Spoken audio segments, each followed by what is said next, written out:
Well, first of all, thank you all for coming because I know not all of you are probably excited to hear a talk about fertility. But just remember, you never know who you may run into that you could share this with. You know, your daughter, your sister, your friend, even a stranger. So hopefully it will still be helpful. For those of you who don't know me, I'm a stay-at-home mom. I have 3 daughters. Olivia's 7, Claire's 5, and Julia's 2. And we have a baby in heaven. And my husband and I have been married for 9 years now. And I don't know, I'm kind of a boring person, I guess.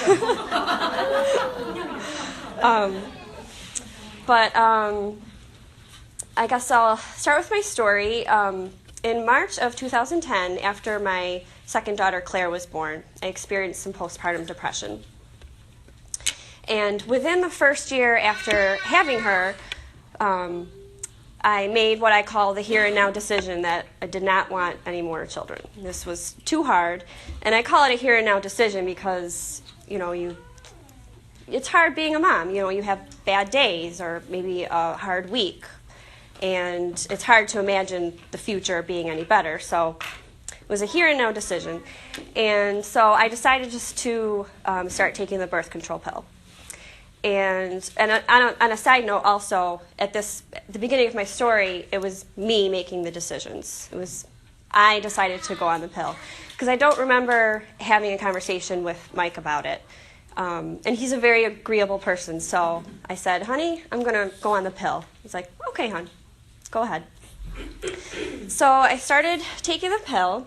And a few months after I started taking it, I started having really bad motion sickness. So like whenever I was in a car or it was a lot in the car that I would get sick. And I've always had a sensitive stomach. I've never been one to go on roller coasters or on boats. But this was really bad. It was just worse than it ever had been. And I'll give you a few examples. I remember taking a day trip to Toronto with my friend Stefania. And I don't know if you'll remember this. But on the way home, she was driving. And I was so nauseous, she had to pull over. And I threw up on the side of the road. Yeah. Gross.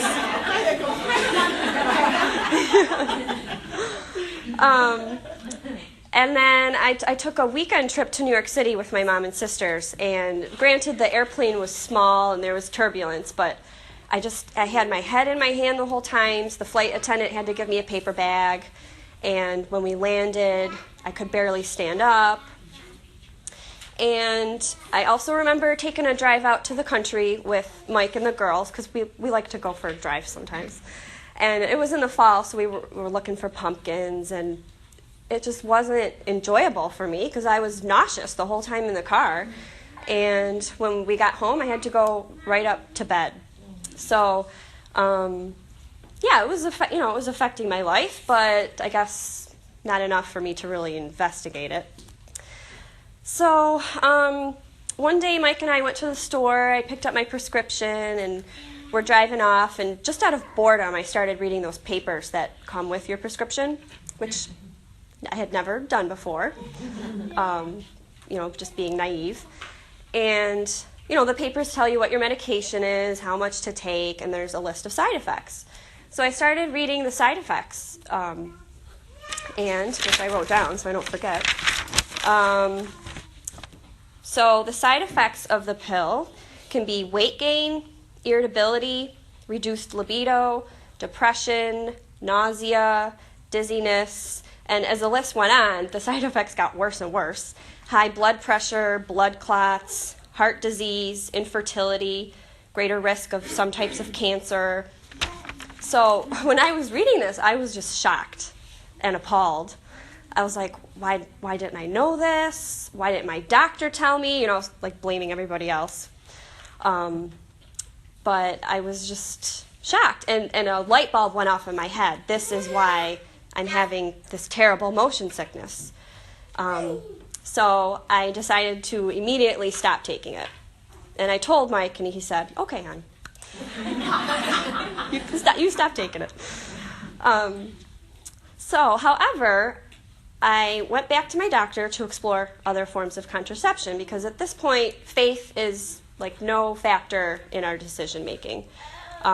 We did go to Mass every Sunday, but that was it. It wasn't a part of our daily lives. We certainly didn't know the teachings of the church and whatnot. So went back to the doctor, and all the options they gave me just kind of like weirded me out, like taking a shot or putting something in your body, and I was like, no, thank you. So we just resorted to non-medicative forms of contraception. And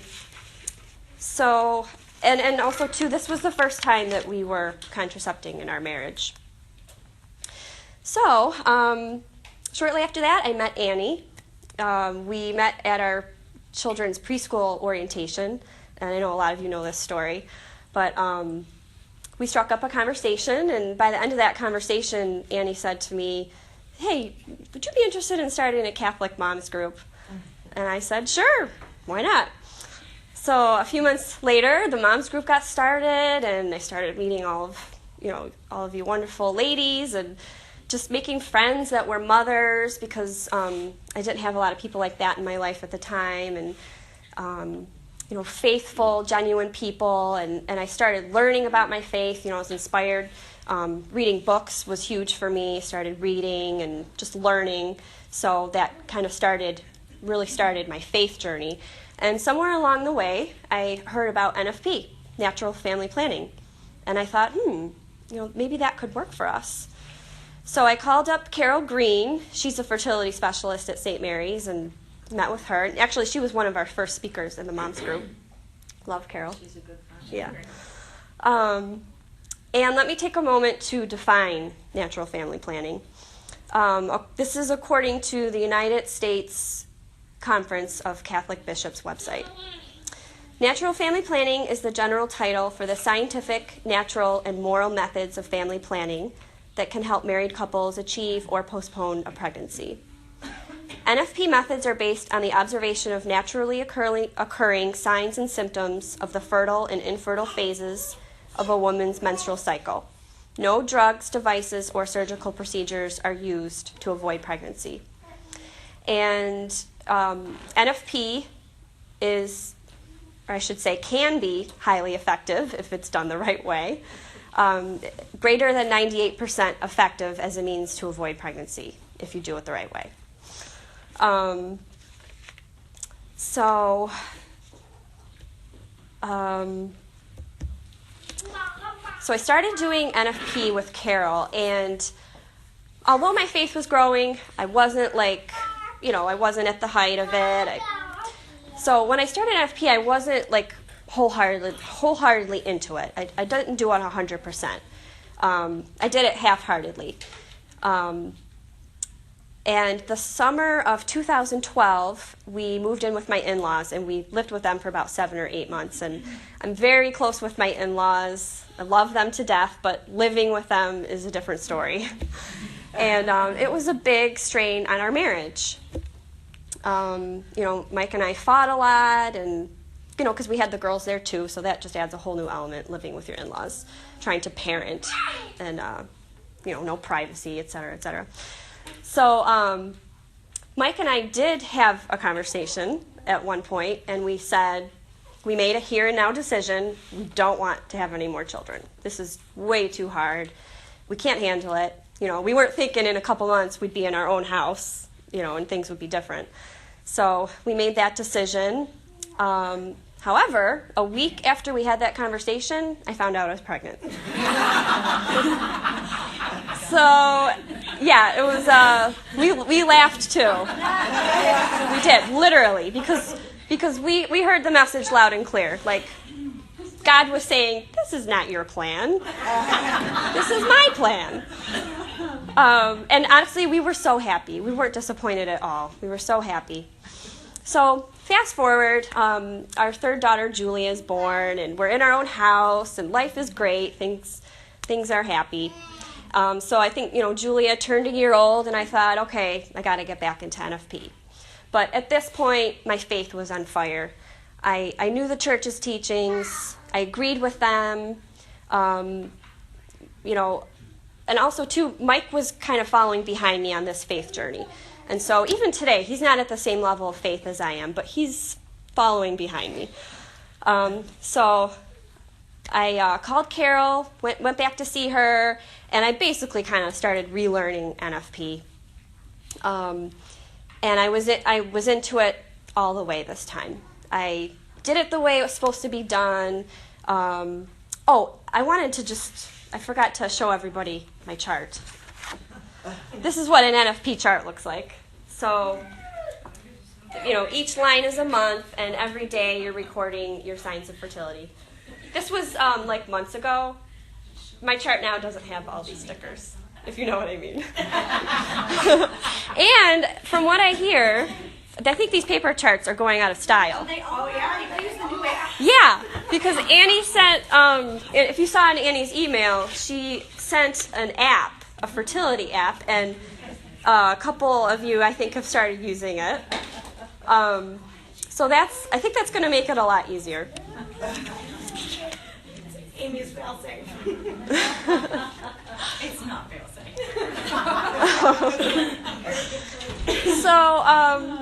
All right, so I'm really into NFP, doing it the right way. Now, the big difference this time was that I was communicating with my husband. When I went to Carol and I had a meeting with her, I would come home and I would talk to Mike about it. I would show him my chart.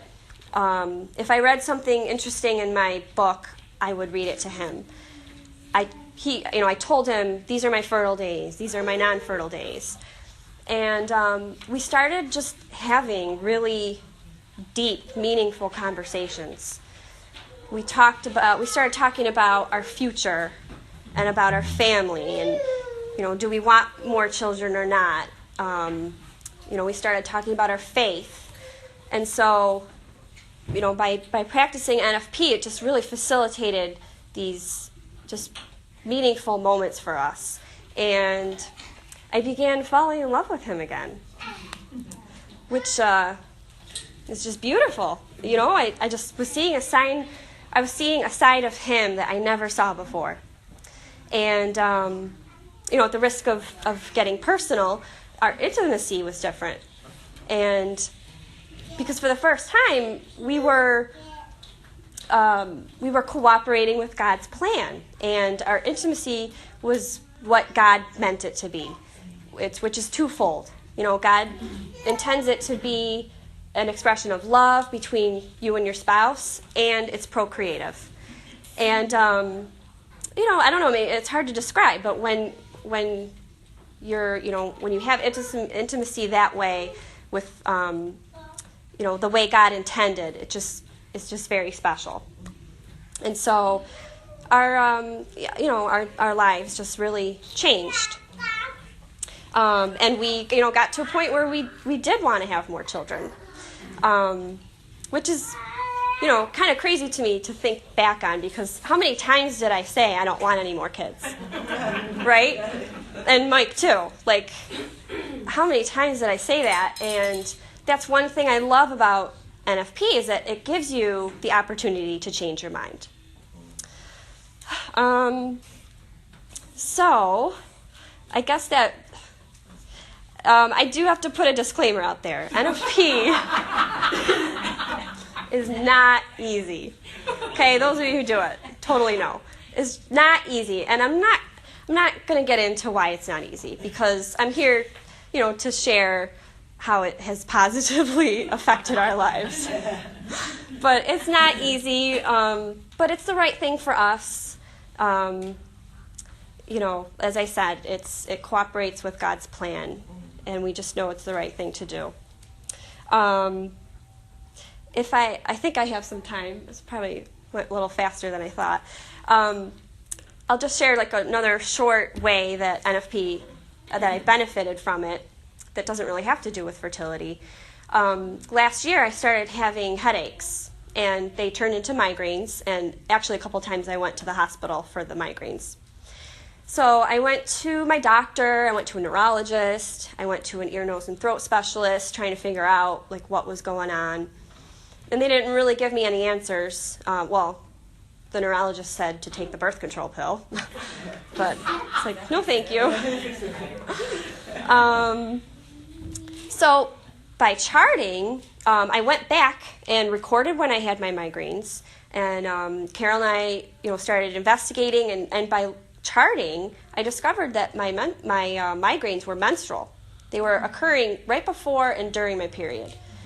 So, maybe I eventually would have figured that out, but certainly by charting, I could really see that what was causing my migraines, and I could go from there and treat them. So not only, can NFP be used for fertility, but you really get to know your body by practicing NFP. I remember before I did it, I thought I was super regular. I was like, yeah, I have a 28-day cycle.